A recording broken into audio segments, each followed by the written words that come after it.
This week on Inside Boulder News, you're invited to catch the first glimpse of park site plans for the Boulder Civic Area.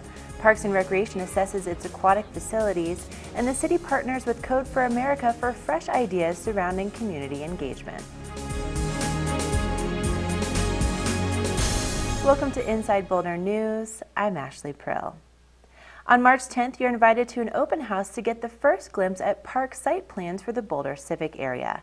Based on community input and direction from the council-adopted vision plan, city staff is ready to unveil 3 options for your consideration. On March 10th in that community open house, the public will be invited to review those plans, kind of see the research and the outreach that has gone into developing the plans, and truly give feedback on what they think is the best option, the most successful plan that we can move towards construction in 2016. The open house will be held from 6 to 8 p.m. at the Boulder Museum of Contemporary Art. Feedback from the open house will be used to develop a final plan that will be presented to council in June. More information about the project can be found at bouldercolorado.gov/planning under the Civic Area Home tab. You can also share your ideas about the Civic Area at the city's digital town hall by visiting inspireboulder.com. As the kickoff to becoming a more resilient community, the city would like your feedback on strengths and weaknesses. Boulder is one of the first 32 cities chosen to participate in 100 Resilient Cities, a program pioneered by the Rockefeller Foundation dedicated to building resilience worldwide. The Boulder Resiliency Survey will give city officials a general understanding of how the public perceives resilience beyond shocks like the 2013 flood. The flood is very much in people's minds right now, but the way that we think about it in terms of 100 resilient cities is a much broader concept that includes social resilience and economic resilience. What are we doing well in terms of our economy? Are we prepared for the next economic downturn? Do people find affordable housing available for them in Boulder? So these are the sort of issues that we're going to be trying to assess through the survey and move forward, trying to identify some solutions that work for everybody in the community. Visit resilientboulder.com to take the survey between now and March 4th. The survey is divided into 3 parts and should take less than 10 minutes to complete. Answers will remain anonymous unless you choose to provide your contact information at the end. After conducting a robust community engagement process, including pop-up chats at the rec centers, an online survey, and community meetings, the conversation about the Aquatic Feasibility Plan continues. Staff met with the Parks and Recreation Advisory Board this week to discuss options based on the feedback received over the past several months from the public. We're excited that with our existing funding as a result of the community's approval with 80% or more of our 0.25 cent sales tax, we can really address some of the deferred maintenance in our facilities and modernize them. So with our existing funding, we can really green our pools, we can reduce our chlorine load, and improve the air quality and water quality. So we're really excited about that opportunity. And then with some additional funding, we do have opportunities to enhance the experience at some of our pools. Our leisure features at both East and North are pretty outdated. And so with some additional funding, we could update those. There are needs expressed from the community that we can't meet with existing funding. The community has expressed a desire for more lap swimming. We have a strong lap swimming community. There's also a desire for a location where we could host competitive swimming events such as high school swim meets, synchronized swimming competitions, water polo teams, and we don't have that in our community, and it would require a significant investment to build a new facility. So we're at the point now where we figure out what can we do with all of this and what's the best way we can serve the broadest segment of the community. You can find monthly updates about the Aquatic Feasibility Plan at bouldercolorado.gov/parks-rec by clicking on the Pools tab. Public participation is always welcome at Parks and Recreation Advisory Board meetings, which occur the 4th Monday of the month. For the schedule of upcoming meetings and additional information, visit bouldercolorado.gov/parks-rec and click on the Advisory Board tab. Code for America is a San Francisco-based nonprofit known for building open-source solutions and organizing networks of people focused on making government services simple, easy to use, and more effective.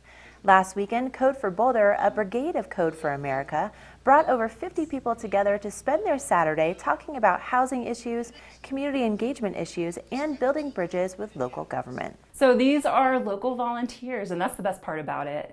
They're really invested in their community. and they spend their time working on these issues. The ultimate goal is just to have the local community participating more in their city government and maybe lowering the bar so that's easier for them to do. Like maybe they can't always go to a planning committee and hear what's going on in their city, and if they can do it somewhere online or lower the bar for that interaction, that would be the ultimate outcome. Boulder has a real strong commitment to public participation in our decision-making processes and envisioning our future and making things happen, and we're trying a lot of different ways in which we're engaging with the community, and this seemed like a great opportunity to bring in some fresh ideas. And we know that there's a lot of people who don't have the time to come down to our meetings and participate in maybe some of our more traditional formats, so will hopefully create some new formats that are accessible to a large number of people. Information gathered from the event was presented to City Council in a study session this week and also to the Boulder Housing Process Subcommittee. To learn more about Code for Boulder or join in on upcoming meetings, visit codeforboulder.org. Boulder Fire Rescue firefighters work year-round to spread the message of fire safety. This month, their focus is on burn awareness and preventing accidents. The number one place for fires to start in the home or in the kitchen. So with children, we'd encourage people to be really mindful of when they're cooking, especially hot water on the stove, anything in the oven. And now that it's warming up, people are going to be grilling, and so children, of course, are going to be running around. So anything that parents can do to keep their children safe when they're cooking, I think will help decrease burn injuries. If we can decrease one burn injury, we've done our job. Another way the firefighters spread burn awareness information is through volunteering.